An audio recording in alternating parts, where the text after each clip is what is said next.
première question pour toi, mon cher ami Guillaume. Alors, ton épopée, parce qu'on peut appeler ça quand même une épopée, il y a un an, tu t'étais, on va dire... inconnu. J'allais pas le dire comme ça, mais c'est un peu ça. T'étais un peu inconnu au bataillon, pas très habitué des plateaux télé du tout.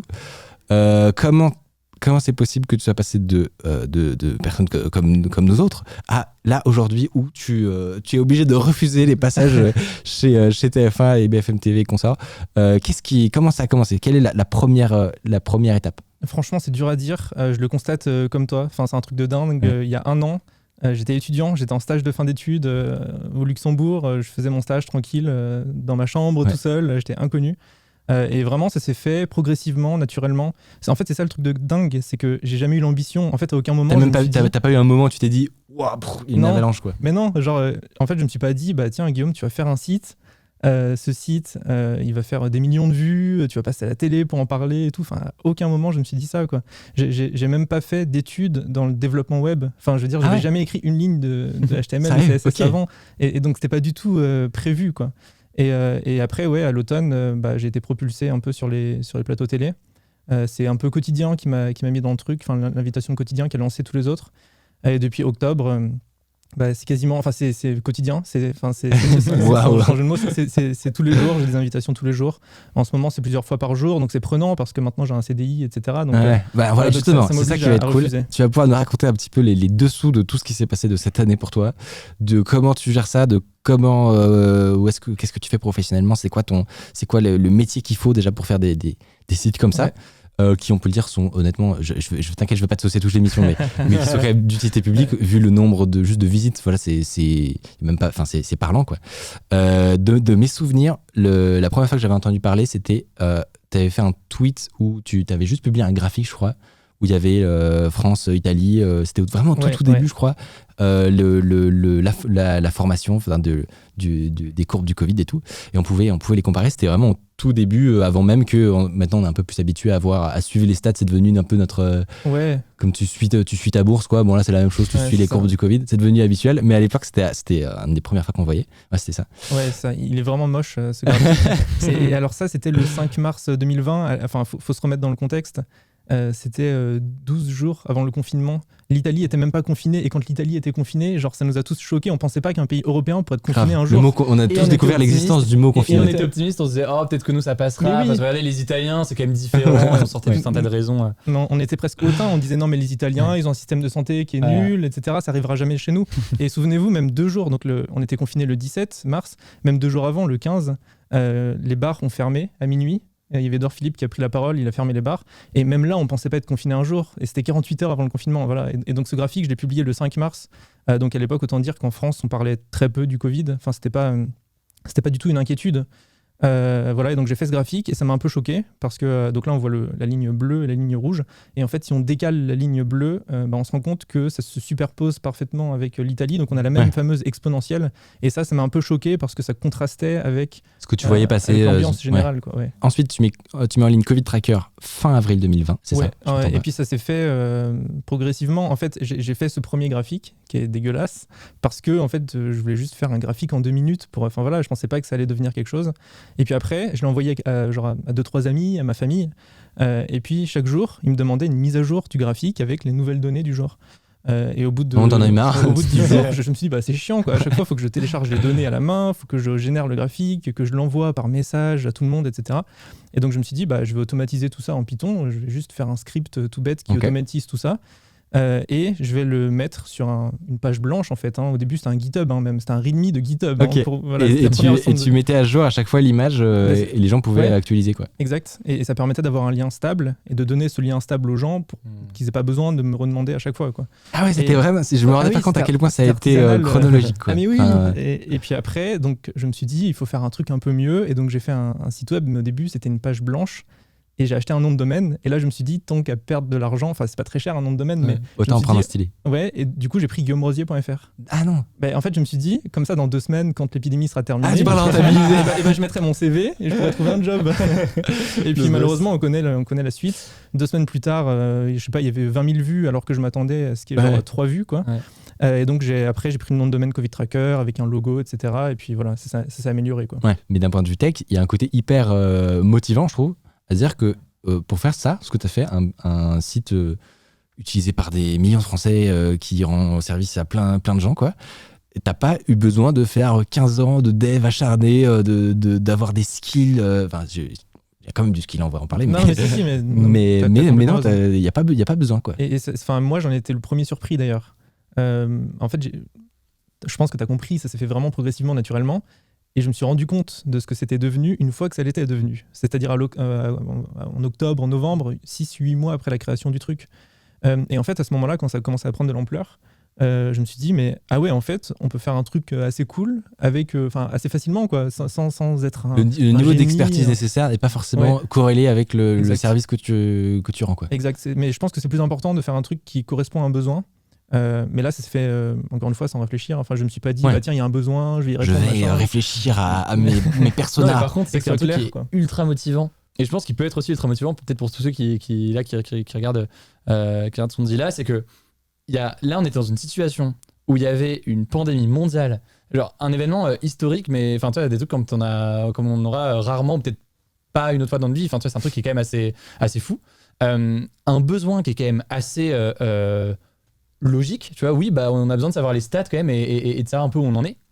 Et de se dire que, en fait, il y a l'initiative est venue de quelqu'un comme toi. Alors, il y a un côté un peu, on peut se dire, putain, je sais pas, est-ce qu'il n'y a pas d'autres personnes qui sont censées le faire, etc. Mais il y a aussi le truc super kiffant de se dire, bah, tu vois, t'as 24-25 ans et t'as monté un truc, comme tu dis, pas forcément avec des compétences en tech qui sont, enfin, je connais pas les détails, mais en tout cas, t'as réussi à monter un truc.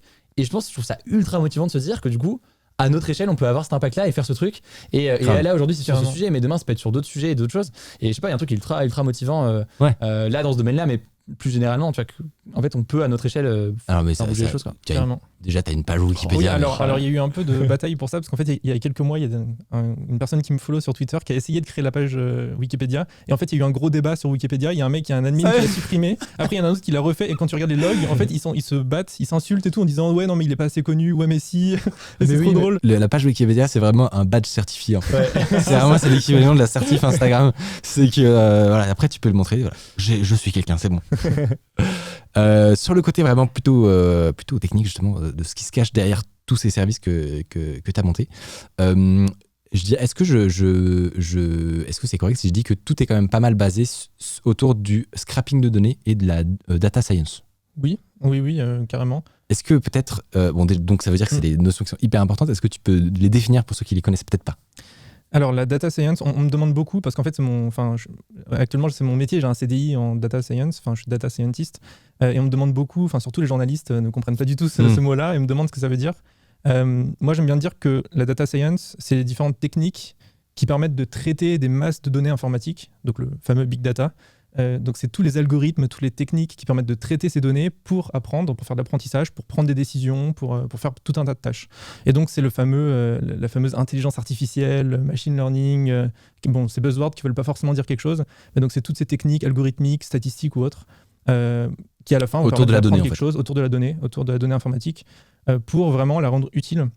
Donc soit la mettre en lumière, soit la comprendre, soit prendre des décisions. Par exemple, une Tesla qui conduit automatiquement, derrière... C'est bien beau d'avoir 10 000 capteurs, mais en fait, il faut en faire quelque chose. Oui, ça produit des masses de données énormes, parce que c'est 8 flux vidéo en stream, une Tesla, c'est des capteurs de on peut faire le calcul, rien qu'une caméra, le nombre, la matrice de pixels, la valeur du pixel multipliée par le nombre de caméras, envoyer tant d'images par seconde, rien que ça, on arrive, c'est déjà vertigineux, quoi.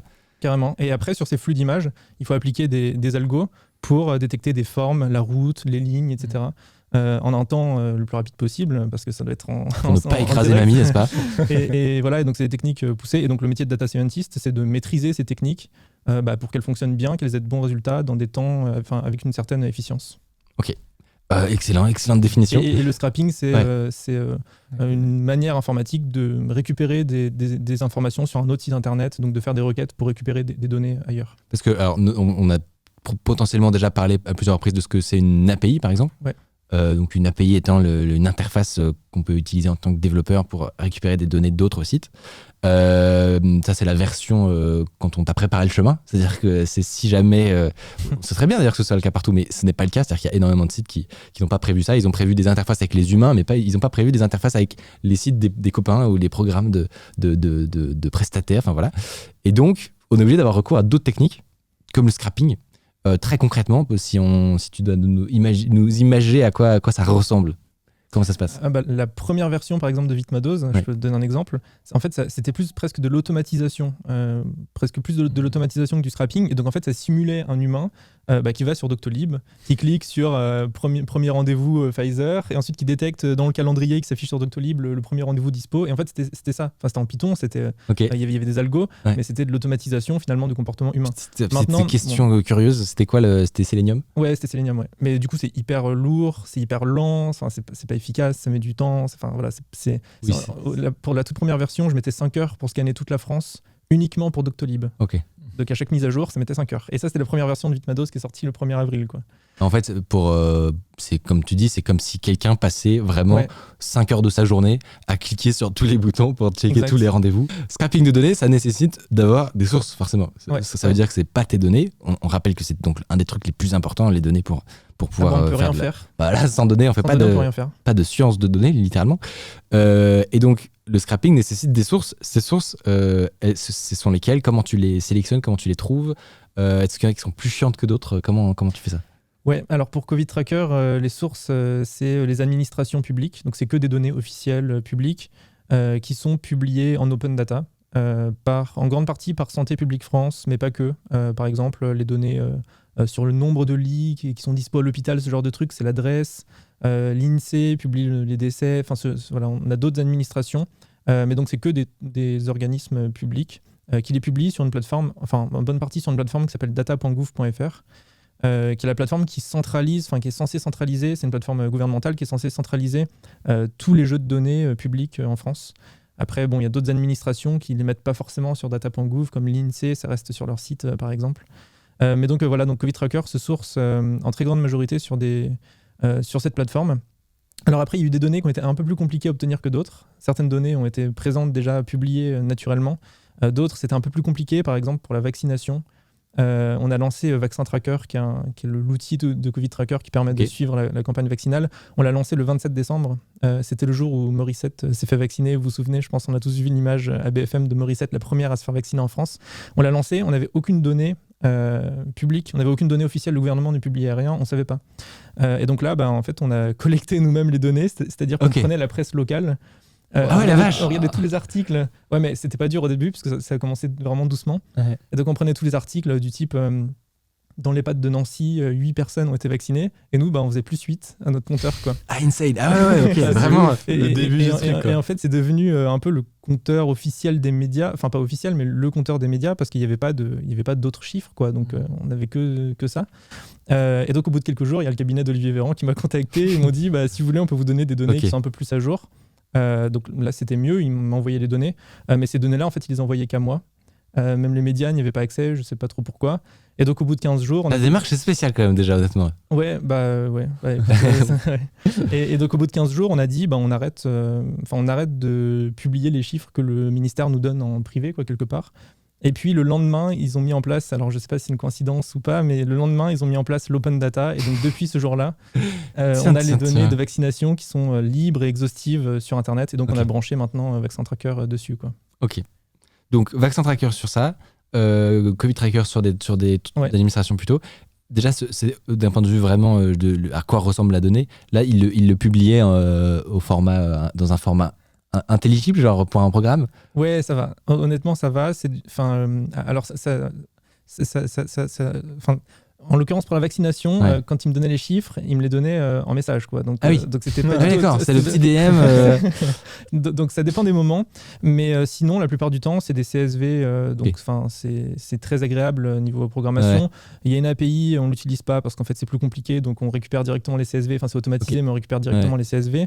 Après, des fois, ils s'amusent à changer les séparateurs. Donc on est obligé de faire des petits ajustements pour... C'est-à-dire au cours du temps ou suivant suivant les jours, ouais. Non, au cours du temps. Ouais. Ah oui, d'accord. Et oui, et j'imagine qu'il n'y a pas une petite version de l'API ou non. Et donc, alors maintenant, on détecte automatiquement pour corriger, mais après, il y a des problèmes qui sont un peu plus compliqués à corriger. Je me rends compte quand même toute l'intelligence, la puissance de calcul cérébral de nos beaux ingénieurs mis à résoudre un problème qui consiste à changer de séparateur dans XML. Sur des données publiques. C'est beau. Et il y a la même chose avec les dates. Est-ce que tu mets des slash entre les, tu sais, genre 01 slash Oui, normalement, je fais une version d'API si tu changes ça, ouais. Oui, bah là, bon, on va pas se plaindre, ça arrive relativement rarement. C'est déjà bien qu'on ait la donnée. Ouais, c'est ça, exact.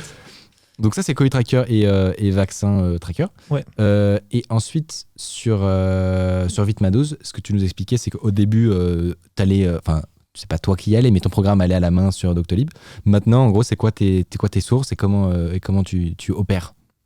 Bah, en fait, au début, c'est moi qui allais manuel. En fait, après, j'ai décidé de l'automatiser pour la première version de Vitmados. Ah oui, déjà, le Selenium, c'est déjà une upgrade de tes nuits de travail. Mais oui, en fait, c'est comme ça que j'ai eu l'idée de créer Vitmados. C'est que j'ai dû chercher un rendez-vous de vaccination pour un proche qui était éligible. Et en fait, je me suis rendu compte qu'il y a plein de gens qui râlaient en disant il n'y a pas de rendez-vous, on ne peut pas se faire vacciner. Et de l'autre, je me suis rendu compte qu'en rusant un petit peu, on pouvait trouver plein de rendez-vous. Et à très court terme, pour aujourd'hui, pour demain, etc. Et donc au début, je l'ai fait manuellement. Et après, je me suis dit, il faut l'automatiser sur toute la France, quoi. Quand j'ai sorti la première version, qui était donc très lente, très perfectible, mais qui avait super bien marché en 24 heures, il y avait déjà plein de gens, plein de retours et tout. Donc j'ai lancé un appel sur Twitter en disant, les gars, s'il y a des gens qui sont chauds en scrapping, etc., rejoignez-moi. Et là, il y a 110 personnes qui ont rejoint. J'ai fait une conversation, qui ont rejoint. Et donc à partir de là, il y a plusieurs dizaines de personnes qui ont travaillé presque jour et nuit. C'était rigolo au début, ça faisait presque les 3-8. Il y a des gens qui travaillaient plutôt la nuit, d'autres plutôt le matin, plutôt l'après-midi. La Dream Team général incroyable. Et ils ont tout refait. Et donc ils sont basés sur les API. Enfin en fait, ils ont enquêté parce qu'on n'a pas les API de Doctolib comme et Hugo. Tout.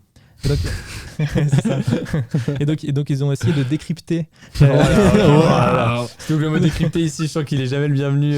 Toujours des gens comme ça. Ah non, là, si tu sors de décrypter, t'as 20 mecs à la batte là. Et donc ils ont essayé d'enquêter sur les API publiques de Doctolib. En gros, ils ont essayé de voir quand tu vas sur Doctolib, quels sont les appels API qui sont faits vers la base de données pour récupérer les données pour les afficher au front de Doctolib. Et ils sont basés là-dessus. Ça a mis du temps parce que c'est compliqué à comprendre, etc. Et depuis, c'est beaucoup plus rapide. On scanne toute la France en moins d'une minute pour Doctolib. Et on a rajouté, et depuis, il y a beaucoup plus de 35 heures, tout une minute, c'est propre. Et puis au début, il y avait genre 500 centres. Maintenant, il y en a 2000. Quoi. Donc en plus, le nombre de centres a augmenté. On peut aller voir le code. C'est sur GitHub, j'imagine. Ouais. Et voilà, en fait, quand tu dis qu'il y a une centaine de personnes qui t'aident, c'est qu'en gros, il y a au moins 100 personnes qui ont effectué une petite modification ou une grosse modification. Hein. Mais c'est en fait, c'est du fait que tu l'as pas gardé aussi pour toi que t'as rendu ça possible, quoi. Ouais, on voit le GitHub. Je pense que ça n'aurait jamais été possible si ça n'avait pas été open source. Moi, j'ai pas les compétences pour faire tout ça. Enfin, je peux pas avoir les compétences dans tous les domaines, quoi. Donc, et là, on a des gens qui ont vraiment des compétences très variées en informatique ou pas. D'ailleurs, il y a des gens, par exemple, il y a une personne qui nous a fait une vidéo hier pour faire en gros un peu la promo, gratuitement, mais de Vitmados. Voilà, elle n'est pas du tout développeuse. On a un graphiste qui a fait la charte graphique, le logo. Qui est propre, hein, franchement. Merci pour lui, Adrien Rocher. Et je crois qu'il cherche un job en plus. Maintenant, on a des développeurs iOS. On dans le top 100 en France. Donc, on a des développeurs iOS, Android, web. Enfin, voilà. C'est insane. Des compétences vraiment très variées, quoi. Ça n'aurait été pas possible si c'était pas open source. Tu parlais d'agréger autant de plateformes, etc. Et du fait que tu peux t'update à une minute. Il y a probablement une réponse toute bête, hein, mais tu vas pas les DDoS à un moment si tu leur envoies autant de requêtes là? Oui. Alors on a fait très attention à ça. Alors Doctolib, ils ont une infrastructure qui est assez solide. Enfin, c'est les leaders. C'est pas le cas. Je vais pas nommer, mais c'est pas le cas de tous. et du coup, en fait, quand on a commencé à faire nos expérimentations, on a remarqué qu'il y avait une ou deux plateformes. On commençait à faire des requêtes et au bout d'un moment, ça répondait plus. Ou alors ça mettait beaucoup de temps. Casser le site en fait avec tes requêtes. Mais en fait, c'est pas notre objectif. On veut pas du tout. Voilà. Et donc on les a contactés immédiatement. Enfin, on les a tous contactés pour vérifier, pour voir quelles étaient leurs limites, pour voir comment on pouvait éviter de les surcharger. Après, aujourd'hui, on leur apporte des patients. Donc, ils ont tout intérêt à être trouvés. Mais c'était compliqué pour Doctolib. En l'occurrence, au bout de un scrapping, si on scrape toute la France, après on est bloqué. Enfin, il y a des bloqueurs justement pour détecter les attaques DDoS. Donc on est bloqué. Et donc on s'est mis d'accord. Ils nous ont proposé gentiment. Ils vous ont mis un liste blanche. Voilà, exactement. Et donc maintenant on est une clé. Français. Ah, c'est beau. Une liste blanche, voilà. Donc, et donc maintenant on est whitelisté, donc on peut faire autant de requêtes qu'on veut, mais on met des temps d'attente entre deux requêtes pour éviter que ça les surcharge trop, quoi, parce que c'est vraiment pas notre objectif de les mettre à terre. Bah non, clairement. Voilà. Donc en fait, ils pourraient faire aussi un système de, parce que là vous êtes obligé de faire du polling, c'est ça? Ouais. Donc c'est qu'en gros tu récupères tous les X secondes une information. C'est bien ce que vous faites à l'heure actuelle. Ouais. Bah, en fait, il n'y aurait pas besoin de faire si il y avait un système de publication et souscription. Je sais pas si c'est français. Si, c'est ça. Mais je pense pas que ce soit à nous de leur imposer ça. Je pense non, mais ma question c'était est-ce que eux ils y ont pensé ou potentiellement avec notamment votre service? Non, je crois pas, mais par contre, ce serait une bonne idée je pense que le gouvernement lance cette idée, c'est-à-dire de faire une API commune finalement, une interface commune où chaque plateforme se branche, et ensuite nous de l'autre côté on pourrait se brancher vraiment avec un endpoint et écouter les events. Et ça pourrait économiser beaucoup de ressources et être beaucoup plus pratique pour nous. Voilà, parce qu'on est obligé de s'adapter à chacune. En plus, ils changent régulièrement leur API. Et donc à partir du moment, s'ils changent la syntaxe de leur API, nous ça casse tout. Et on casse tout, vous êtes obligé d'interfacer 10 000 trucs. Alors que c'est pas forcément votre job quoi, à l'origine, on va donc dire. Ça pourrait être une bonne idée de faire une API commune à toutes ces plateformes. Ouais. Ok. Si on suit un peu le chemin pour arriver à la fin à build Covid Tracker et Vitmados, t'as une partie hyper importante qu'on pourrait oublier, c'est l'affichage en fait. C'est qu'une fois que t'as ces données-là, faut les traiter et les afficher. Genre, si j'ai bien compris, on appelle ça aussi la partie data visualisation. Ouais, exact. C'est quoi, en fait, est-ce que tu peux nous expliquer déjà en quoi ça consiste exactement? Ça va quand même au-delà de juste afficher un graphe comme c'était le cas avec ton premier graphe Twitter. C'est quoi la data visualisation et c'est quoi ce qui est un peu... ce qui caractérise en fait ce métier-là, parce que je crois qu'il y a vraiment des gens, c'est limite leur métier de faire ça. Oui. En fait, en data, ça représente toute la chaîne de la donnée. Il y a, je pense, on va dire, 3 grandes catégories, ou 3 ou 4. Il y a la partie data engineer, ingénieur data, et donc là, c'est plus comment on collecte des données, comment on les stocke, comment on les traite, mais c'est vraiment l'ingénierie de la data, de la donnée. Après, il y a la partie data science. Donc là, c'est ce que j'ai dit tout à l'heure, c'est quels algorithmes on applique à ces données qui ont été collectées, qui ont été stockées, quels algorithmes on applique pour apprendre des choses, pour prendre des décisions, etc. Et puis tout au bout, il y a la partie data visualisation et puis business intelligence aussi, ou data analyst. Et donc là, c'est une fois que ces données ont été collectées, stockées, traitées par tous les autres métiers au début de la chaîne de la data, ensuite, c'est comment on les visualise pour les mettre en lumière, comment on les agrège, on les visualise pour comment on les hiérarchise, pour comprendre ce qui est important dans la donnée. Ouais.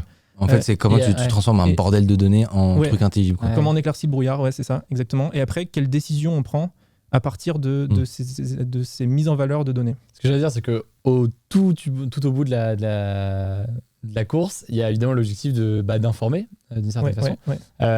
Et il y a évidemment tout un travail d'interprétation des chiffres que tu as et de ce que tu vas avoir. Ok, tu as un graphe où tu as une courbe qui monte ou un truc qui descend, machin. Mais c'est un métier à part entière dans une certaine mesure, parce que tu as évidemment des épidémiologistes ou autres qui vont travailler sur ce genre de choses. Moi, je suis curieux de savoir comment est-ce que tu te situes là-dessus, parce que je vois sur Twitter évidemment que tu produis ces graphes, ces machins, et que tu vas les diffuser. Et je vois aussi que tu te bases parfois sur des épidémiologistes, pour un peu essayer de interpréter d'une certaine façon ces données-là. Comment est-ce que toi tu te situes un peu sur cette dimension interprétation et des données que tu vas pouvoir sortir et publier? Ouais, alors ça c'est vraiment un grand sujet. À partir du moment où on fait une visualisation de données, il y a forcément de la subjectivité. Ça peut paraître bête, mais un choix de couleur, un choix de taille, un choix de proportion, même de type de graphique. Si tu fais un graphique en barre ou en ligne, ça ne communique pas la même information. Hier, d'ailleurs, je ne veux pas citer, mais hier, il y a un média qui a fait une carte de France avec tous les départements qui étaient en dessous de 400 en incidence, tous les médias qui étaient au-dessus de 400 en incidence. L'incidence, c'est le nombre de cas de Covid. Et tous ceux qui étaient en dessous étaient en vert, tous ceux qui étaient au-dessus étaient en rouge. Mais en fait, 400, c'est hyper élevé. Donc de dire qu'à 399, c'est vert... Bon, voilà. et le gouvernement avait été aussi là-dessus un peu critiqué. Ils ont fait tellement de conférences de presse, mais sur certains graphiques ou autres, où tu disais... il manque des courbes parfois. Soit il manquait des choses. La France n'est pas là sur certains. Exactement. Soit il manquait des choses, soit c'était très... Il y a une part de subjectivité, comme tu dis, de dire ça c'est vert, donc dans l'imaginaire des gens, vert c'est positif, alors que... tu peux quand même te poser la question est-ce que ce chiffre est vraiment positif, quoi. Exactement. Et puis en plus, des fois, si on regarde un seul indicateur sans prendre en compte un autre indicateur, il peut y avoir un biais auquel on ne pense pas. Évidemment, par exemple, les tests, les cas de Covid, ça dépend des tests. Donc si tu regardes uniquement la courbe des cas sans regarder la courbe des tests, il y a un biais. Et donc je pense qu'une des clés là-dedans, c'est de la diversité, la pluralité. Moi, je suis d'autres gens qui font des graphiques, je regarde ce qui se fait. Et des fois, je me rends compte que moi, j'ai été biaisé par une couleur, une taille ou autre. Et que voilà. donc c'est intéressant de voir les autres points de vue. Et la deuxième clé, je pense, c'est le côté open source, le fait que le code soit libre. Et donc si quelqu'un trouve qu'il y a vraiment un traitement qui est aberrant, qui déforme la réalité, il peut tout simplement modifier le code. Ensuite, c'est soumis finalement c'est soumis à toutes les personnes qui vont review ce code, et ensuite c'est en gros presque un système de vote, quoi. Enfin, c'est la majorité qui l'emporte pour accepter ou pas la modification, quoi. Et puis tu as plein de choses, j'imagine, qui sont par exemple, on a eu toutes sur les tests comme sur la vaccination, sur une même semaine et sur différentes semaines, des variations notamment sur la semaine ou le week-end. On va avoir moins de tests, ou même des remontées lors du premier confinement sur le nombre de cas ou le nombre de décès, où il y avait des données qui prenaient du temps à remonter, qui venaient un peu plus tard, etc. Et parfois, on avait des gens qui se disaient « Mais attendez, comment ça, aujourd'hui, on n'a que X personnes vaccinées ou que X décès, ou à l'inverse, tant de décès tel jour ». Et je pense que là aussi, en termes d'interprétation et d'explication, il y a un vrai travail de dire, aujourd'hui, vous avez peut-être l'impression que, parce qu'on a juste le chiffre brut de tel jour, X personnes vaccinées, sauf qu'il faut bien comprendre que tel jour, il y en a beaucoup plus, il y en a beaucoup moins parce que il y a ce contexte politique ou les remontées qui prennent plus de temps ou les choses qui jouent, quoi. Et c'est tout un taf. Oui, carrément. Ouais. Et le fait de faire un graphique, déjà, ça permet d'éviter ces biais-là au maximum. Totalement. Parce qu'on contextualise la donnée.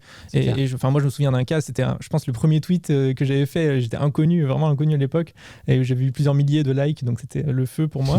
Et en fait, je réagissais à un journaliste, que je ne vais pas nommer. Et donc, on était en mai 2020, en plein déconfinement. L'épidémie étant décrue, ça s'améliorait, quoi. Il n'y avait aucun doute.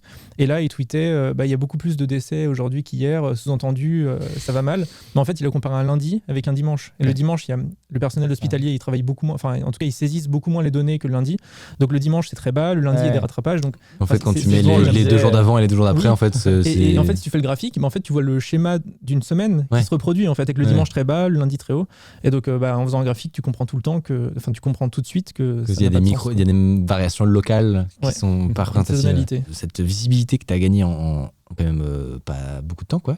Tu l'as mis à profit, notamment pour mettre en avant le principe de l'open data.